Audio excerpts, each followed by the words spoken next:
Una campaña que además nos sumamos y con mucho gusto, porque el bullying por muchísimo tiempo viene siendo un problema que afecta a niños, niñas y a las familias en su conjunto.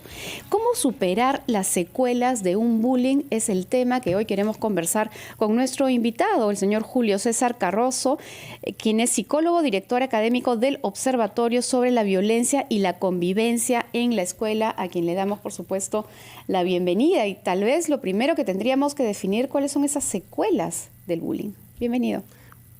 Muchas gracias por la invitación y por la oportunidad de poder compartir alguna información sobre un tema que realmente es crucial en las instituciones educativas desde hace mucho tiempo atrás. Las manifestaciones, si se quiere saber a grosso modo cuáles son, para que los padres, los mismos docentes puedan identificar un caso de bullying, es primero que nada una conducta de retraimiento social. Hay una alteración, una perturbación del estado de ánimo de la víctima, porque se siente pues realmente todos los días, ¿no?, maltratado, ignorado, incluso sin que ningún compañero participe en su auxilio. Claro, esas son manifestaciones, pero ¿qué secuela? ¿Cómo me quedo yo luego de ser víctima de un bullying? Bueno, las secuelas que quedan en todo este caso tienen que hacer, por ejemplo, con esta experiencia que estoy señalando. Hay problemas de relaciones sociales. Teme vincularse y relacionarse con pares, no solamente en instituciones educativas, sino también en su entorno social. Otro de los problemas que tiene son siempre somatizaciones que están relacionados a la pérdida del apetito, a pérdida de sueño, cuadros depresivos, no muy intensos, pero sí cuadros depresivos. En algunos casos los cuadros depresivos han llevado a los niños o a las niñas a suicidios. Sí, claro. En el Perú tenemos registrado más de 20 suicidios, por ejemplo. ¿De menores de edad? Los suicidios se presentan en una etapa que fluctúa de los 13 a los 15 años, y más en mujeres. Y más en adolescentes. Claro. Doctor Carrozo, y en ese sentido, ¿qué tipo de terapia se puede aplicar para superar este momento tan difícil, estas secuelas de las que estamos hablando? Yo tengo un punto de vista particular en la que discrepo con muchos colegas que tratan el tema del bullying. Hay una tendencia de fácilmente patologizar no solamente el bullying por sí mismo, sino las consecuencias que el bullying produce. Entonces, al patologizarlo, buscamos que atender a la persona individualmente.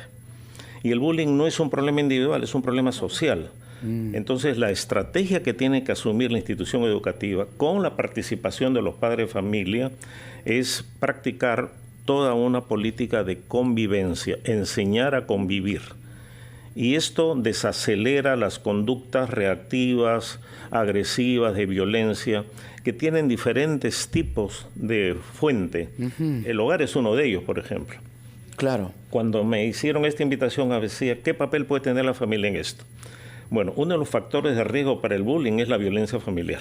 Claro, porque un agresor muchas veces ha sido agredido en algún momento, incluso en el seno familiar, o ha visto agresión en su entorno familiar. Ese es un referente, por eso decía, un factor de riesgo es la violencia familiar. Y quiero precisar algo que no siempre se comenta.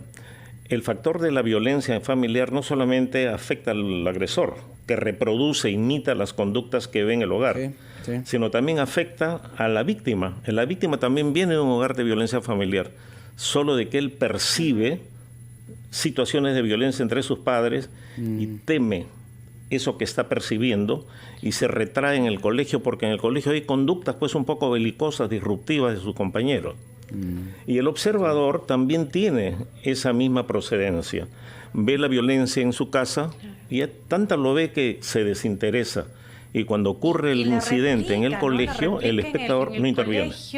Además de que los padres señor Carrozo, le enseñan. Qué importante poder hablar de este tema. ¿Cómo está? Doctor Le saluda Noemí Mamani desde Cusco. Y lo estamos escuchando atentamente también, porque este es un tema que sí nos interesa y muchísimo. Justamente en los últimos años los casos de bullying se han ido incrementando. De hecho, en 2022 hemos cerrado con 7.621 casos de bullying. Entonces nos lleva a pensar eso. ¿cómo tratamos el bullying o las secuelas del mismo que usted nos acaba de detallar en la casa? ¿Podemos hacerlo solamente en familia, como papás? ¿Necesitamos la participación de un experto para poder superar estos cuadros? Yo le decía hace un instante que el bullying no es un problema escolar, por ejemplo, como muchos lo califican. Es un incidente que ocurre en la escuela, pero que no es un problema escolar, es un problema social.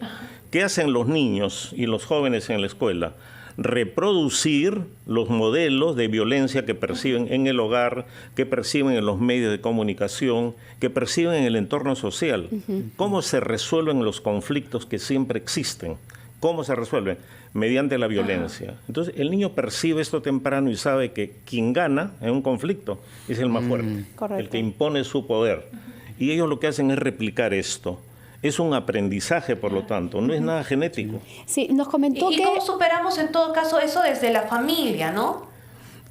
Del mismo momento que digo que este es un problema social, la solución no es únicamente familiar. Noemí, tal vez ayudaría un poco para entender esto que le viene planteando Noemí, es algo que usted mencionó, que el hecho de la solución tiene que ver con hacerlos convivir, la convivencia. Sí. Entonces ahí aterrizamos justamente esta consulta que hace Noemí, la convivencia dentro del colegio. Yo voy a convivir con la víctima y con el victimario, y en casa probablemente lo mismo.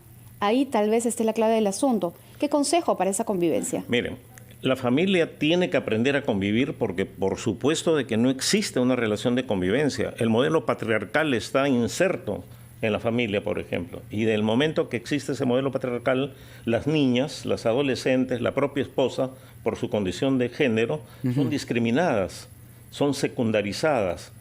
Ese mismo modelo se traslada a la escuela y las víctimas son parte también del sector infantil y adolescente.